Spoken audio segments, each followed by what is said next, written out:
அப்போ நான் வந்து அடியேன் வந்து கான்பூரில் இருந்தேன். என் கூட வேலை செய்கிறவர், அவர் பேர் அனில்குமார் திருப்பாதின்னு கொடுத்தாரு. அவர் உஜ்ஜயினிக்கு போய் அந்த காலகாலேஸ்வரரை வணங்கிட்டு அந்த பிரசாதம் கொண்டு வந்து கொடுத்தாரு. அதை வாங்கி என்னன்னு தெரியல, அந்த அவங்க நம்ம திருநீர் மாதிரிலாம் ஏதோ கொடுத்துருந்தாங்க, வாங்கிடுவோம். அப்போ அன்றைக்கி சிவன் சொன்னார், அவர் பேரை சொல்லி சிங்காரவேலன் மரண பயணத்தில் இருக்காரு, அந்த இதை நீக்கிறதுக்கு இதை கொண்டு போய் கொடு அப்படின்னாரு. அதுக்கு தகுந்த மாதிரி சூழ்நிலைகள் அமைஞ்சது. அப்போ தான் அப்படித்தான் எங்களுக்கு பரிச்சயமே ஆரம்பித்தது. அதற்கு பின்னாடி சார் நல்லாயிட்டாரு, அது நல்லா. அதனால் எப்படி உங்கள் பொண்ணை வந்து தேர்ந்தெடுத்தாரோ அதுபோல் அவரையும் இறைவன் தேர்ந்தெடுத்துருக்கிறாரு. ஏன்னா அது எங்கள் ஆஃபீஸ் மூலமாக இருந்ததுனால கொஞ்சம் முன்ன பின்ன ஒரு அக்கௌண்டன்ஸ், ஒரு முன்ன பின்ன ஒரு கேள்விப்படுதல் இருந்துச்சு. ஆனால் இந்த விஷயத்தில் எப்படின்னா வருங்க, அதாவது சார் வந்து வேலைக்கு சேர்றதுக்கு முன்னாடி, இப்போ நீங்கள்லாம் சிவன் மேலே நம்பிக்கை இருக்கனால கர்ம வினை நீங்கள் நம்புவீங்க இல்லைங்களா?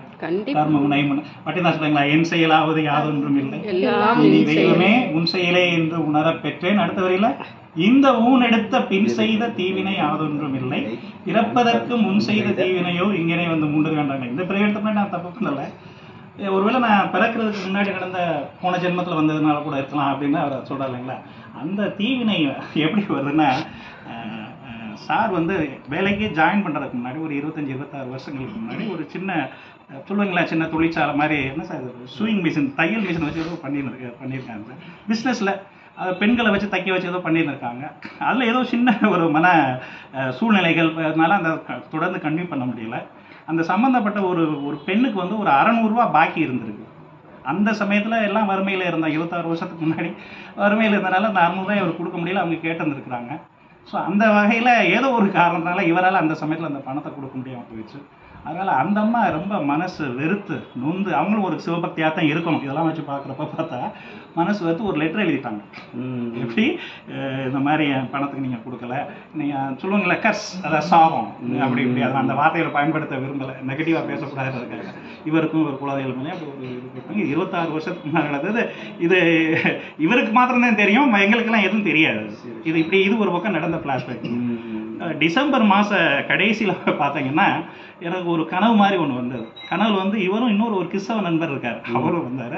அதில் என்ன சொல்கிறாங்கன்னா, இந்த வருஷம், அது நீங்கள் பொதுவாகவே எடுத்துக்கலாம், இந்த வருஷம் பார்த்தீங்கன்னா பெண்களுடைய சாபம், பெண்களுடைய கோபம் எல்லாமே பழிக்கக்கூடிய வருடமாக இருக்குது. அதனால் பெண்களை கூட பெண்களுடைய தினம் நினைக்கிறேன் இல்லைங்களா?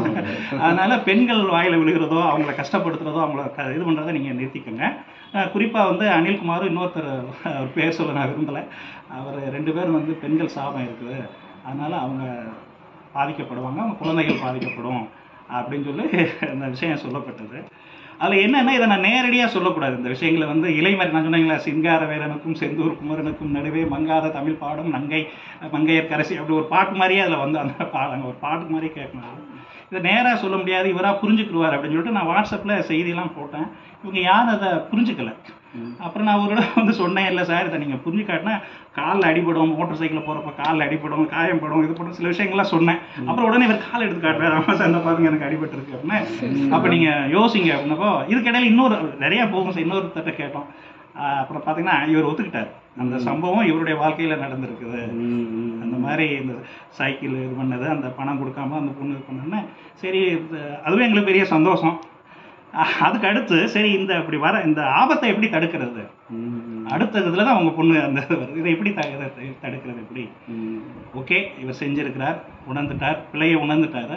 இருந்தாலும் அந்த வினை பயனாக வரக்கூடிய விபத்தை எப்படி தடுக்கிறது, குறிப்பாக பசங்களுக்கு வரலாம், அது வரும். இது என்ன வினை பயன் எங்கே நேராக வருதுனாங்க, நீங்கள் யாரை ரொம்ப நேசிக்கிறீங்களோ அவங்கள தான் முதல்ல அட்டாக் பண்ணும். இப்போ நீங்கள் நினைக்கலாம் அந்தமா கொடுத்த சாபம் இவர் அடிக்கணும், இவர் பண்ணாது. அது இவர் யாரை நான் அதிகமாக நேசிக்கிறாரோ அங்கே தான் அது ஆரம்பிக்குது. இந்த சித்திரவதை மாதிரி ஒன்று சொல்லுவாங்க. அது ஒரு குழந்தை, சின்ன குழந்தைக்கு போய் ஆஸ்பத்திரியில் ஊசி போடுறப்போ அந்த குழந்தை பேசாமல் கத்திக்கிட்டே தான் இருக்கும், நமக்கு அப்படியே படப்படணும், உங்கள் குழந்தை வச்சு ஊசி போடுறான் பிடிக்கலைங்களா, அது போல். சரி அப்படின்ற முன்னாடி மறுபடியும் கடவுள்கிட்ட வேண்டிக்கிட்டோம். இதுதான் ஒரு 2 கால் போல தான் அந்த ஸ்பாட்டில் நடந்த விஷயங்கள் இருந்தப்போ. சரிங்க அணில், உண்மையை சொல்லப்போனால் இதுக்கடையில் இன்னொரு பிரச்சனையும் இருக்குது, அதெல்லாம் பேசினா நிறைய பெருசாகுது, அது இதுக்கு மாதிரி இப்போ பேசிக்கிட்டு இருக்கப்போ, சரிங்க அணில் அவர் விஷயத்தை விட்டுருவோம், சாருக்கு நம்ம இது பண்ணுவோம், இவருடைய தீவினையை தீர்க்கிறதுக்கு என்ன செய்யணும் அப்படின்றப்போ, பக்கத்தில் இன்னொருத்தர் அவர் இன்னைக்கு வர முடியல சார், இங்கே அவரும் ஆவடியில் தான் இருக்கார், குமரன் சொல்லிட்டு சொன்னோன்னே. அப்போ நான் சொன்னேன், இந்த மாதிரிங்க சிங்காரவேலன் இது மாதிரி இடையில ஒரு இடம் இருக்கலாம், அந்த இடத்துல வந்து ஒரு பெண் இருக்குது, அந்த பெண் தேவாரம் திருவாசகம் பாடக்கூடிய பெண்ணாக இருக்குது, அந்த பெண்ணுடைய ஆசீர்வாதம் வாங்குற மூலமாக இந்த கர்ம வினை, இந்த பெண் சாபம் வந்து நீங்கும் அப்படின்ற செய்தி வந்தது. இப்போ அந்த பெண் பேர் என்ன, ஊர் என்னன்னு இப்போ கண்டுபிடிக்கணும். இவர் நீங்கள் எந்த ஊரில் சார் இருக்கீங்க? இல்லை இல்லை சார், வீடு முத்தாப்புத்தூர். அதான் முத்தாப்புத்தூர். அவர் வந்து குமரன் இருக்கிறது ஆவடி.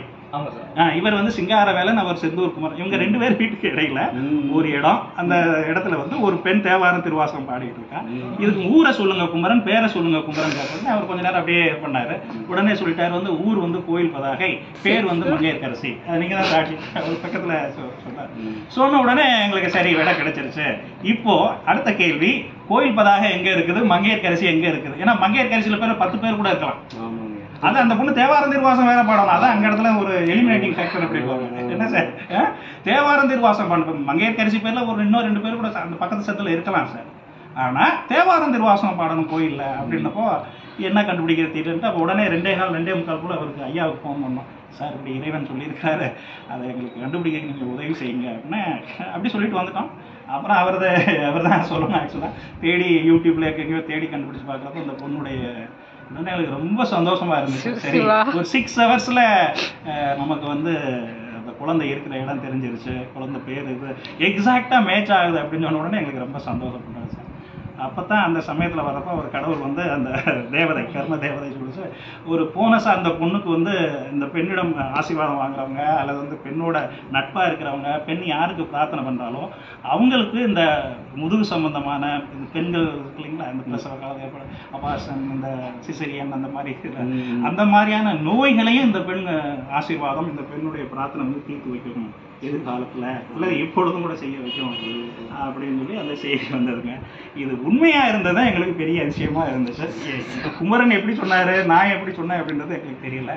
அது எல்லாமே மேட்ச் ஆன உடனே தான் உங்களை பார்க்க வரணும். என் ஒய்ஃப்க்கெல்லாம் அது ஆக்சுவலாக தான் சொல்லிச்சு, அந்த பொண்ணை பார்க்கணுன்றக்காக தான் வரேன் அப்படின்னு. ஸோ இதுதாங்க. அப்போ இப்படி ஒரு குழந்தைய பெறுவதற்கு நீங்க எவ்வளவு புண்ணியம் பண்ணியிருக்கணும். நான் சார் கூட மெசேஜ் கூட எழுதிருக்கேன், யோசிச்சு பாருங்க.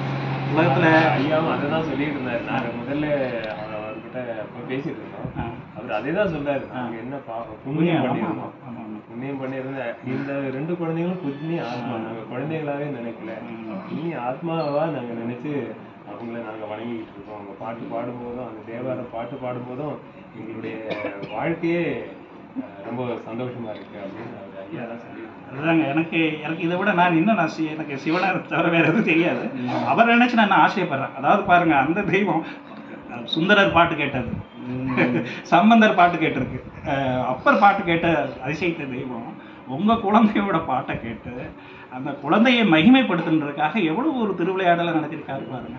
26 வருஷத்துக்கு முன்னாடி இவர் செய்த ஒரு தவறை இவரே மறந்து போயிருக்கலாம், மைட் பி இல்லைங்களா, அவரே மறந்து போயிருக்கலாம். 26 வருஷத்துக்கு முன்னாடி அவர் செய்த அந்த தவறா, பாவமா, போகணும், சாவணும், அதை நினைவு உண்டாக்கி அதுக்கு ஒரு விடையை தேடி, அந்த விடையை தேடுறப்ப இந்த பெண்ணிட்ட போங்க இதெல்லாம் யார் சார் சொல்ல முடியும் இந்த காலத்தில்? சொல்லுங்க, ஏகதேசமா சொல்லலாம். அந்த 10க்கு இந்த ஜோசிக்காரங்க 10க்கு 4 பழுது இல்லைன்னு வாங்க, அது இல்லைன்னா இது பழுது, இது இல்லைன்னா அதுன்னு சொல்லிட்டு அப்படி ஒரு அதிசயத்தை செஞ்சிருக்கப்போ அந்த அது நான் இறைவனுடைய வள்ளலார் சொன்னது பாரு, மாணிக்கவாசகர் சொன்னது போல கேளில் பரங்கருணை, கேளில் பரஞ்சோதின்றது போல அதுதான் வள்ளலார் பின்னாடி சொல்றார், தனி அருட்பெருஞ்சோதி தனிப்பெரும் கருணைன்ட்டு.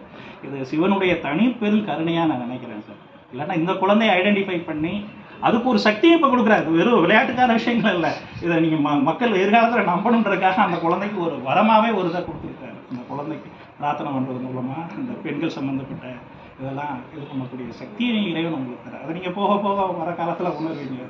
ஸோ அதனால் அந்த இறைவன் உங்கள் குழந்தையோட தேவார திருவாசகத்தை கேட்டுட்டு அவர் சம்பந்தருக்கு ஏதோ இது கொடுத்தாராமே, முத்துச்சீவிகையும் கொடுத்தாரு அப்படின்னு அந்த படிச்சிருக்காரு. ஆனால் இப்போ அவங்க குழந்தைக்கு இவ்வளோ பெரிய ஒரு எதிர்காலத்தில் ஒரு மிகப்பெரிய இந்த காரைக்கால் அம்மையார், புனிதவதியார், ஈவன் அப்படி கூட சொல்லக்கூடாதுன்னு, ஏன்னா அவங்க கல்யாண வாழ்க்கைலாம் போயிட்டாங்க, மன்னிக்கணும். நம்ம மங்கையர்கரசியவே எடுத்துக்கிறோம். அதாவது எங்கள் மதுரை சார், எங்கள் மதுரையில் பாண்டிய மன்னனை வந்து மறுபடியும் சமணத்திலிருந்து சைவத்துக்கு தந்துருவோம். அதுபோல் அவங்க நல்லா வாழணும், எதிர்காலம் நல்லா இருக்கணும். இந்த கலிகாலத்தில் கடவுள் இருக்கிறார், சைவம் இருக்கு, திருமுறை உண்மை, தேவாரம் உண்மை அப்படின்றதுக்கு இந்த ஒரு நிகழ்வு. அது மாத்திரம் இல்லாம மனமுருகி யாரெல்லாம் இறைவனை நோக்கி அவங்களுக்காக இறைவன் இருக்கிறார் அப்படின்றத இந்த குழந்தை மூலமா நாங்க தெரிஞ்சுக்கிட்டோம் சார். இதுதான் எங்க வாழ்க்கையில ஒரு பெரிய பேரா நினைக்கிறோம். எவ்வளவோ அதிசயங்கள் நடந்திருக்கு அடியார்கள்ன்ற முறையில. ஆனா இந்த இது வந்து இன்னும் சில சமயங்களில் தோணும், இதோட வாழ்க்கை முடிஞ்சிடாதா, இனிமேலுமே இருந்தோம்னா இந்த மகிமை மறந்துடுவோம் அப்படிங்களா. உங்களுக்கு ஒரு வாரம் 10 நாள்ல மறந்துடுவோம். அது மறக்காம இருக்கணும்னா நமக்கு மரணம் வந்து சேரணும் அப்படின்ற அளவுக்குலாம் எனக்கு சிந்திக்க வச்சுச்சு. அதனால இதுதாங்கய்யா, இதுதான். வேற ஏதாவது நீங்க கேட்கறதா இருந்தா நீங்க கேட்கலாம், நான் சொல்றேன். நீங்க ஏதாவது கேட்கறதா இருந்தா கேளுப்பா. உனக்கு தயவு சொல்றதுக்கு இறைவனை படித்திருக்கிறா சொல்லு இல்லையா?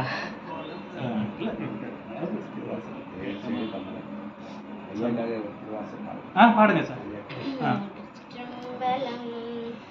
செழுங்கமல திரளனின் சேவடி சேர்ந்தமைந்த பழுத்த மன தடியாருடன் கூடினன் யான் பாவியேன் புழுக்கனுடை புன் குறும்பை பொல்லா கல்வி ஞானமில்லா அழுக்கு மன தடியேனுடையாயுன் அடைக்கலமே வெறுப்பவனே செய்யும் என் சிறுமையை நின் பெருமையினா